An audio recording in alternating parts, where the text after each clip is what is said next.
Hello guys, welcome to our channel Vikas education total solution of mathematics. मित्रों, मैं आपको पढ़ा रहा हूँ मैथ्स रीट 2022 के लिए। ठीक है, अपना टॉपिक है समीकरण दो चरों वाले रैखिक समीकरण।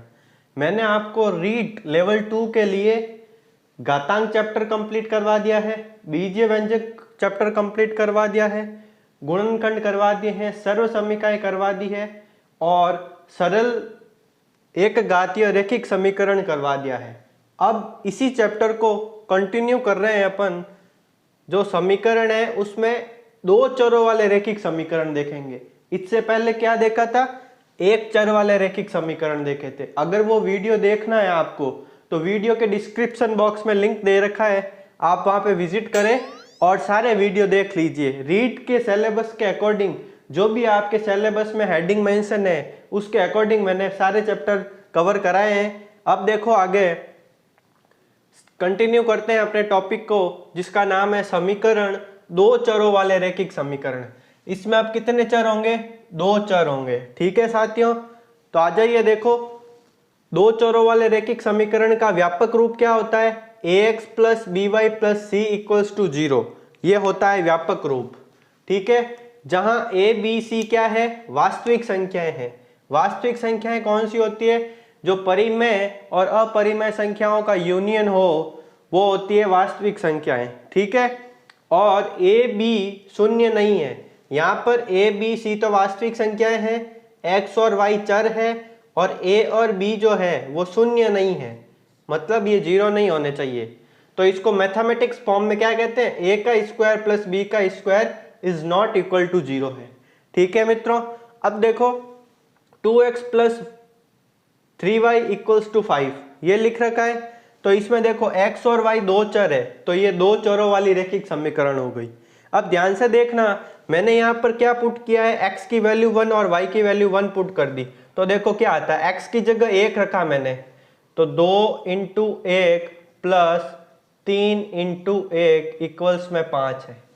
ठीक है, अब देखना 2 प्लस 3 इक्वल्स में 5, तो 2 और 3 5 इक्वल में 5। तो ये देखो x बरोबर 1 और y बरोबर 1 इस समीकरण को संतुष्ट कर रहा है। क्या कर रहा है? संतुष्ट कर रहा है। अब आगे देखो ये संतुष्ट करता है क्या? ये इसी में रखते हैं अपन। x की वैल्यू 1 रखी तो 2 इंटू 1 प्लस y की वैल्यू मैंने 2 रख दी और इसका इक्वल में है 5, तो 2 और 3 दूनी 6। ठीक है साथियों, तो ये हो गया 8 और ये यहाँ पे तो 5 ऑलरेडी पड़ा है।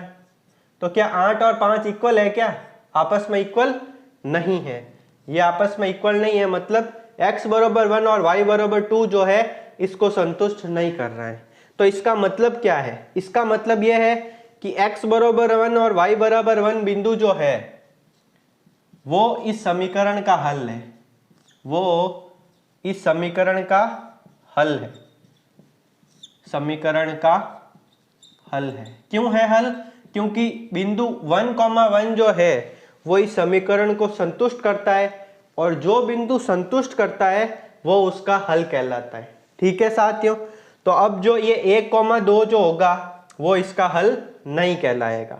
अब अपन आगे बात करते हैं, इस चीज को समझते हैं कि इसलिए समीकरण का प्रत्येक हल उसको निरूपित करने वाली रेखा पर स्थित एक बिंदु होता है। देखो ये दो चरों वाले रैखिक समीकरण हैं, उनकी ज्यामितीय रूप क्या होती है कि एक सरल रेखा प्राप्त होती है अपन को। जब अपन इसका ग्राफ बनाते हैं तो मान लो एक ऐसे सरल रेखा प्राप्त हो गई, जैसे ये एक सरल रेखा प्राप्त हो गई, तो ये कैसे सरल रेखा प्राप्त होती है इन दो चरों वाले रैखिक समीकरण की। अब ये कहता है कि जो भी ये बिंदु इसको संतुष्ट करेगा ना वो इसके रेखा पर स्थित होगा, यहां पर स्थित होगा। जो भी बिंदु संतुष्ट करेगा वो इसकी रेखा पर स्थित होगा। यह होता है ज्यामितीय निरूपण किसका? दो चरों वाले रैखिक समीकरण का।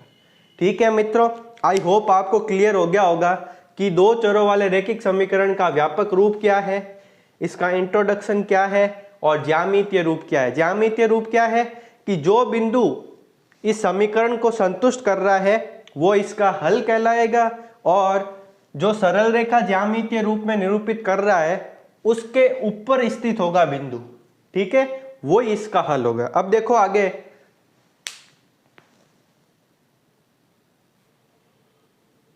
दे रखा है व्यापक रूप a1x plus b1y plus c1 equals to 0 है और a2x plus b2y plus c2 equals to 0 है।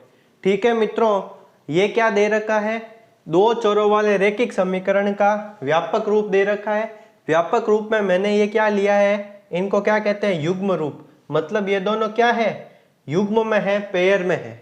अब देखो सिमिलर वो का वो a1 b1 c1 और a2 b2 c2 क्या है, वास्तविक संख्याएं हैं।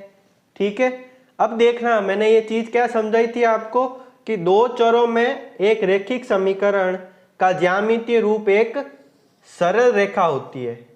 कैसी रेखा होती है, एक सरल रेखा होती है। तो अब देखो ये इन सरल रेखाओं का क्या क्या रूप होता है, या तो ये सरल रेखाएं आपस में क्या होगी, प्रतिच्छेदी रेखाएं होगी, ठीक है, या क्या होगी, ये आपस में समांतर रेखाएं होगी, या ये समपाती रेखाएं होगी। समपाती रेखाएं मतलब एक तो ये बड़ी वाली लाइन और इसके ऊपर ही दूसरी लाइन आ जाती है, उसे बोलते हैं समपाती रेखाएं। ठीक है मित्रों, इसका जो ज्यामितीय रूप है वो एक सरल रेखा है और सरल रेखा की ये तीन कंडीशन होती है, एक तो प्रतिच्छेदी रेखाएं, एक समांतर रेखाएं और एक समपाती रेखाएं। अब देखो इनमें और अपन क्या सीखते हैं, ध्यान से देखना। प्रतिच्छेदी रेखाएं, समांतर रेखाएं और समपाती रेखाएं। अब मैंने आपको क्या बताया कि इनका व्यापक रूप क्या होता है, a1x plus b1y plus c1 equals to 0 और a2x plus b2y plus c2 equal to 0। ये एक रेखा का समीकरण है और ये दूसरी रेखा का समीकरण है।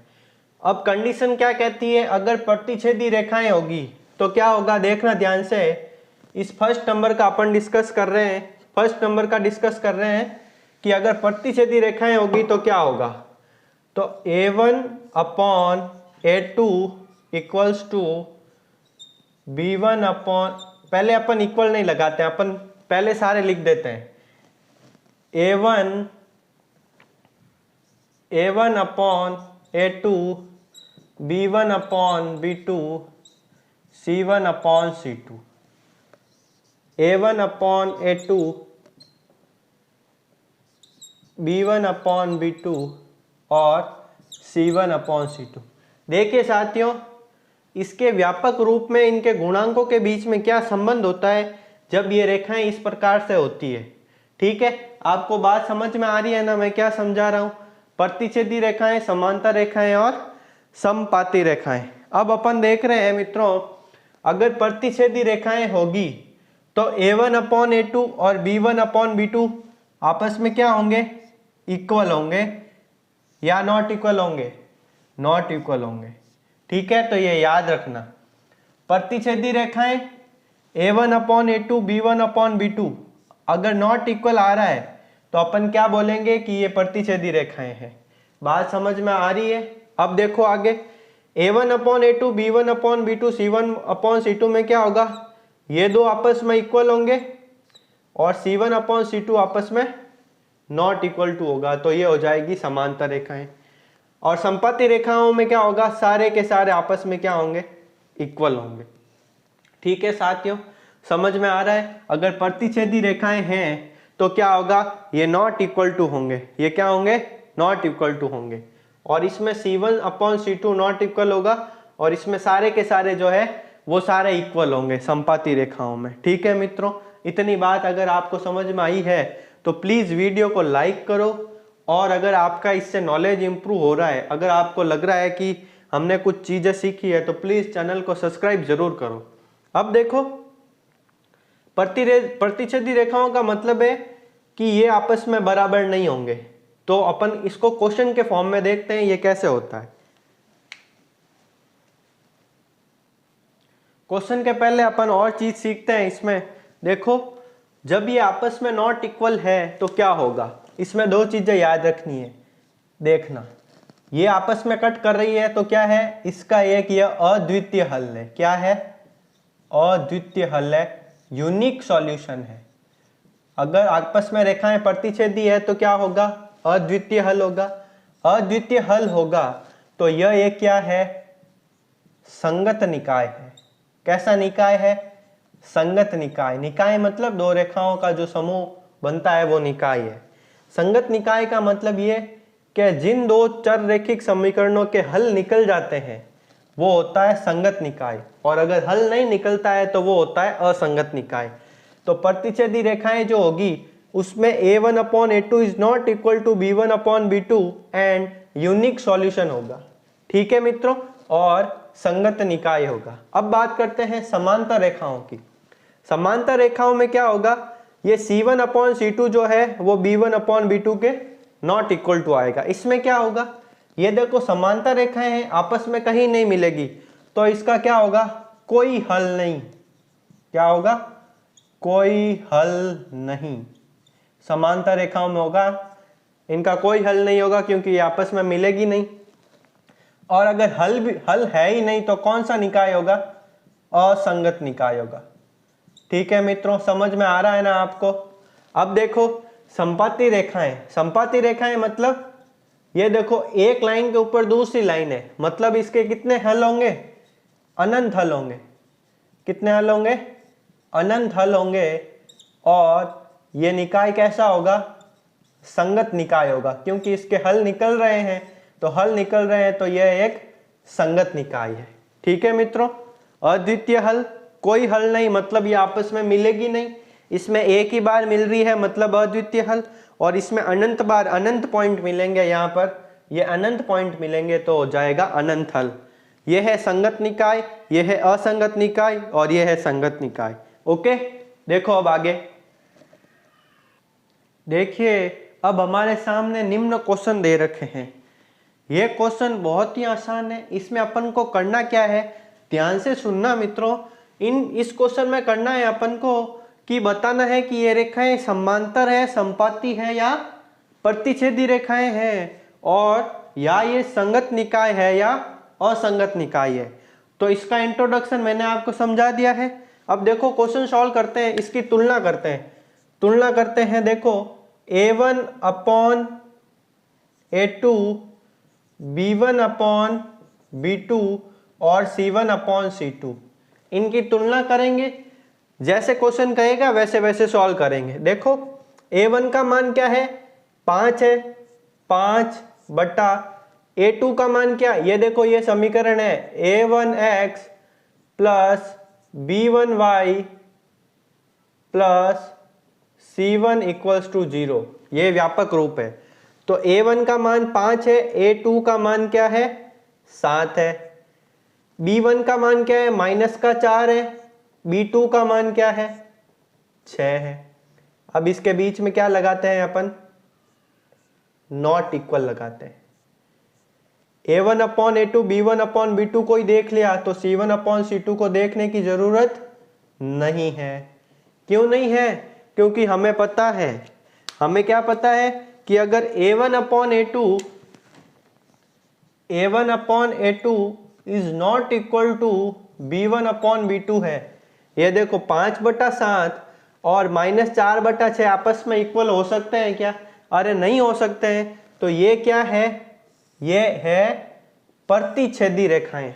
प्रतिच्छेदी रेखाओं में a1/a2 is not equal to b1/b2 होता है।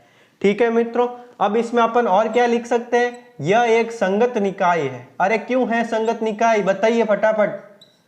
संगत निकाय क्यों है, क्योंकि इसका एक हल तो होगा, ये एक हल तो होगा, इसलिए यह एक संगत निकाय है। और रेखाएं कैसी है, रेखाएं क्या है, प्रतिच्छेदी रेखाएं हैं। अरे रेखाएं कैसी है साथियों, प्रतिच्छेदी रेखाएं हैं। तो इसका हल इस प्रकार से निकालते हैं। सीधा सा सिंपल सा क्वेश्चन पूछते हैं एग्जाम में। अब देखो इसकी तुलना करते हैं, 9/18 a1/a2 और b1/b2। पहले a1/a2 और b1/b2 को ही चेक करना होता है। तो देखो 3 का पारा बोलो, 3 तिया 9 और 3 छंग 18। तो A1/A2 और B1/B2 तो इक्वल में है। अब बात करते हैं C1/C2 की। यह आता है 12/24, 12 1 जा 12, 12 2 जा 24। अब देखना ये भी सिमिलर इक्वल होगा। कैसे? 3 1 जा 3, 3 2 जा 6, 3 1 जा 3, 3 2 जा 6 और ये 1/2। अब बताओ A1/A2, B1/B2 और C1/C2 तीनों के तीनों क्या हो गए? इक्वल आ गए। तो ये क्या है? ये कैसी रेखाएं हैं बताओ साथियों? ये है समपाती रेखाएं। अरे कैसी रेखाएं हैं? समपाती रेखाएं हैं। ठीक है। और इनका हल क्या है? इनके हल है अनंत हल है। इनके कितने हल है? अनंत हल है। और यह एक संगत निकाय है। यह एक संगत निकाय है। ठीक है मित्रों, आपको समझ में आ रहा होगा। अब देखो इस क्वेश्चन को, सबसे पहले A1/A2 और B1/B2 निकाल लो। तो A1/A2 मतलब 6/2, B1/B2 मतलब -3 अपॉन -1। देखो ये है -3 और y के आगे -1 और इधर क्या लिख देंगे? 10/9। ठीक है साथियों। अब देखना 2 का पहाड़ा बोलो, 2 एकम 2, 2 तिया 6, ये माइनस से माइनस कैंसल, तो 3/1 इक्वल्स टू 3/1। ये तो इक्वल है, लेकिन 10/9 जो है वो इक्वल नहीं है। तो क्या होगा इसका हल? देखो A1/A2 equals to B1/B2 not equal to C1/C2। ये कौन सी कंडीशन है? इसमें ये रेखाएं होगी समांतर रेखाएं।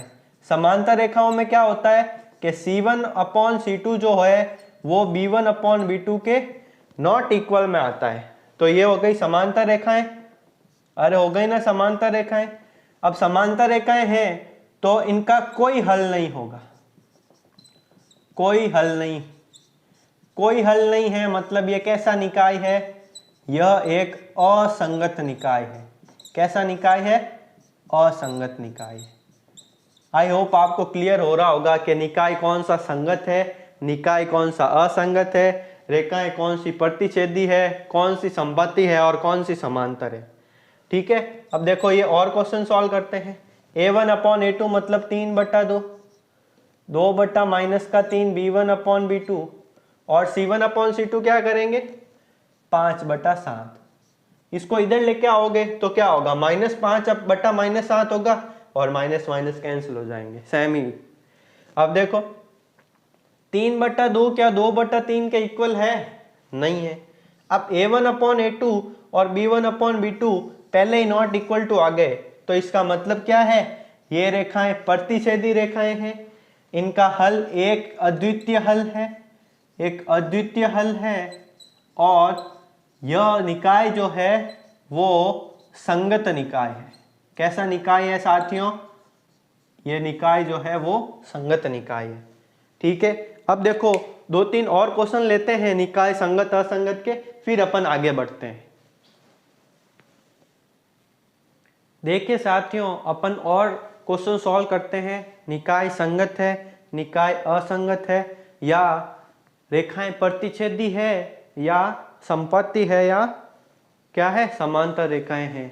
इससे पहले अपन ने 4 क्वेश्चन देखे हैं और अपन क्वेश्चन देखते हैं जिससे आपका पूरा का पूरा कॉन्सेप्ट क्लियर हो जाए कि निकाय हल असंगत है या नहीं है, रेखाएं प्रतिच्छेदी है या नहीं है। अब देखो सिंपल सा वो का वो मेथड है। A1/A2 B1/B2 C1/C2 को देख लो। देखो मैं आपको रिवीजन करवा देता हूं कि क्या होता है अगर A1/A2 is not equal to B1/B2 है तो अपन क्या बोलेंगे? ये कैसी रेखाएं हैं? ये रेखाएं हैं प्रतिच्छेदी रेखाएं। कौन सी रेखाएं हैं? प्रतिच्छेदी। प्रतिच्छेदी रेखाएं होगी तो इनका अद्वितीय हल होगा। कैसा हल होगा साथियों? अद्वितीय हल होगा। और निकाय जो होगा वो संगत होगा। संगत क्यों होगा? क्योंकि इसका एक हल निकलेगा।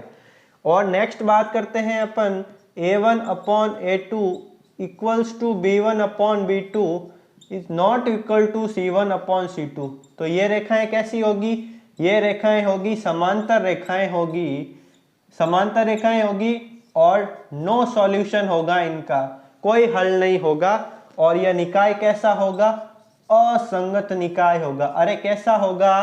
असंगत निकाय होगा। और अगर मैंने बोल दिया A1/A2, B1/B2 और C1/C2 तीनों आपस में इक्वल है, तीनों बराबर है, तो क्या कैसा निकाय है ये निकाय है संगत और इसके हल है अनंत। और ये रेखाएं कैसी है? ये रेखाएं हैं समपाती रेखाएं। वेरी वेरी इंपॉर्टेंट है ये तीनों चीज, आप याद रखें इनको। ठीक है साथियों, अब आ जाओ इस क्वेश्चन के ऊपर। बताओ A1 की वैल्यू क्या है? A1 की वैल्यू क्या है? 4/3। ये A1 पूरा 4/3 है। और A2 की वैल्यू क्या है? हमारे पास 2 है। तो A1/A2, फिर B1/B2 और C1/C2 कर देते हैं। ठीक है साथियों, अब देखो ये भाग में जो 2 है ऊपर जाता है तो ऐसे बदल जाता है। देखो इसको कैसे सॉल्व करते हैं। 4/3 के भाग में 2 है तो ये 2 गुणे में आएगा तो क्या होगा? इंटू 1/2 हो जाएगा। ठीक है, तो ये देखो 4/3 गुणा 1/2, ये है इधर 2/3। 4 का पहाड़ा बोलो, 4 दूनी 8 और 4 तिया 12, तो ये हो गया 2/3। अब ध्यान से देखना, 2 से ये 4 कट गया 2 बार, तो 2/3 इक्वल में 2/3 इक्वल में 2/3। तो साथियों बताओ A1/A2, B1/B2, C1/C2 है, तो कौन सी कंडीशन इसमें फॉलो हो रही है? ये वाली कंडीशन फॉलो हो रही है कि A1/A2, B1/B2 और C1/C2 इक्वल है, तो ये निकाय कैसा होगा? यह निकाय होगा संगत। और हल कितने होंगे? अनंत हल होंगे। और रेखाएं कैसी होगी? समपाती होगी। समझ में आ रहा है ना मित्रों? अगर समझ में आ रहा है मित्रों तो आगे देखो, इस क्वेश्चन को करते हैं अपन। ये क्वेश्चन क्या कह रहा है? बहुत ही सिंपल क्वेश्चन है, बस स्टेप बाय स्टेप आप थ्योरी को समझते जाओ और क्वेश्चन करते जाओ। रीट में सिंपल सिंपल जैसे आप कॉन्सेप्ट सीखते हो उसके हिसाब से ही क्वेश्चन आते हैं। ठीक है, अब देखो नेक्स्ट क्वेश्चन, इसको देखो। A1 की वैल्यू क्या है बताओ? A1 की वैल्यू है 3/2 और ये क्या है बताओ? ये A1 है तो ये क्या है? B1 है, तो B1 की वैल्यू क्या है? 5/3। A2 की वैल्यू क्या है? 9 है और B2 की वैल्यू -10 है। अब ये पुट कर दो, देखो A1/A2, ये A1/A2, फिर लिखेंगे B1/B2 और C1/C2। ठीक है साथियों, अब देखो ये क्या होगा? 3/2 गुणा 1/9, 5/3 गुणा 1/-10। ये यहाँ पे सीखा है अभी मैंने कि अगर भाग में है तो ये उल्टा हो जाएगा 1/2, और ये 7 एकम 7 और 7 दूनी 14। ठीक है, अब देखना 3 से ये 9 कट गया 3 बार, ये इधर आ जाएगा 1/6। फिर यहाँ पे लिखेंगे 5 से ये कट गया 2 बार, 5 दूने हो गए 10, ये है 1/-6 और ये है इधर 1/2। तो बताओ A1/A2 और B1/B2 आपस में इक्वल है या नहीं है? अरे इक्वल नहीं है, क्योंकि यहाँ पे -6 है और यहाँ पे +6 है। तो A1/A2 is not equal to B1/B2। तो क्या होगा साथियों? ये कैसी रेखाएं हैं? प्रतिच्छेदी रेखाएं हैं। अरे प्रतिच्छेदी रेखाएं हैं ना, तभी इनका हल क्या आएगा? यूनिक सॉल्यूशन आएगा, एक हल आएगा और निकाय कैसा होगा? संगत होगा। आई होप आपको क्लियर हो रहा होगा। आप नोट कर लीजिए या स्क्रीनशॉट ले लीजिए, अपन इन 2 क्वेश्चनों की और बात कर रहे हैं। देखो अब इन 2 क्वेश्चन की और बात कर रहे हैं। समझ में नहीं आ रहा है? क्या आ रहा है? अगर समझ में आ रहा है तो प्लीज वीडियो को लाइक जरूर कर दो आप। देखो ये वापस समझाऊं क्या आपको? देखो यहाँ पर A1 की वैल्यू 3/2 है और B1 की वैल्यू 5/3 है। तो A1/A2 कर दो, तो 3/2 भाग 9 कर दिया और 5/3 भाग -10 किया, क्योंकि यहाँ पर माइनस का 10 है और यहाँ 7/14। अब देखो 9 ऊपर जाएगा तो 1/9 में बन जाएगा, 3 तिया 9, 1/6 इधर आ गया और 1/-6 आ गया। A1/A2 B1/B2 के नॉट इक्वल है तो रेखाएं प्रतिच्छेदी होगी। बहुत ही सिंपल चैप्टर है, समझते जाइए और करते जाइए। अब देखो इन 2 क्वेश्चन को और देखते हैं अपन, ताकि आपके संगत असंगत का पूरा ही कॉन्सेप्ट क्लियर कट हो जाए। अब देखो A1 की वैल्यू क्या है 5, A1/A2 माइनस का 10, और B1 की वैल्यू है -3/6 B2 और 11/-22। ठीक है साथियों। अब देखो 5 एकम 5, 5 दूनी 10, 3 एकम 3, 3 दूनी 6, 11 एकम 11, 11 दूना 22। तो इधर क्या आया माइनस का 1/2 इक्वल टू माइनस का 1/2 इक्वल टू -1/2। अब बताइए साथियों ये कौन सा है? जब A1/A2 B1/B2 C1/C2 इक्वल में हो तो ये कौन सा है? ये है समपाती रेखाएं हैं। अरे कैसी रेखाएं हैं? समपाती रेखाएं हैं। और इनका हल क्या है? अनंत हल है। कितने हल है? अनंत हल है। और निकाय कैसा है? संगत निकाय है। अरे कैसा निकाय है? संगत निकाय है। ये आपस में क्लियर हो गया इस क्वेश्चन का। अब देखो ये क्वेश्चन सीखते हैं। A1 की वैल्यू 1 B और A2 की वैल्यू 2, तो A1/A2 फिर B1/B2, ये 5 लिखा हुआ है साथियों, और 5/10। तो 5 एकम 5, 5 दूने 10, ये भी तीनों आपस में इक्वल हो गए। ये आपस में इक्वल हो गए तो सेम ये का ये लॉजिक लग जाएगा कि समपाती रेखाएं होगी, अनंत हल होगा और संगत निकाय होंगे। देखिए साथियों मैंने आपको 2 चर वाले रेखिक समीकरण जो है उसके बारे में पढ़ाया है, जिसमें मैंने इंट्रोडक्शन में यह बताया कि इनका ज्यामितीय रूप क्या होता है। इनका ज्यामितीय रूप एक सरल रेखा होती है और जो बिंदु इनका हल होगा वो इसके रेखा पर स्थित होगा। जो इस समीकरण का हल होगा वो इसके ऊपर स्थित होगा, वो बिंदु होगा। ठीक है, इसके बारे में बताया। फिर प्रतिच्छेदी रेखाएं, समांतर रेखाएं और संपाती रेखाएं कब क्या होती है, A1 A2 B1 B2 कैसे क्या लेते हैं, इन सब के बारे में अपन ने चर्चा कर ली है। अब अपन नेक्स्ट वीडियो में बात करेंगे कि 2 चर वाले रेखिक समीकरण में अपन x और y का मान ज्ञात कैसे करते हैं। कौन कौन सी विधि होती है? विलोपन विधि होती है, प्रतिस्थापन विधि होती है, वज्र गुणन विधि होती है। इन सब के बारे में अपन अगले वीडियो में चर्चा करेंगे। साथियों अगर ये पूरा मैटर आपको समझ में आ रहा है, आपका नॉलेज इंप्रूव हो रहा है, तो प्लीज़ चैनल को सब्सक्राइब करो और लाइक करो। धन्यवाद।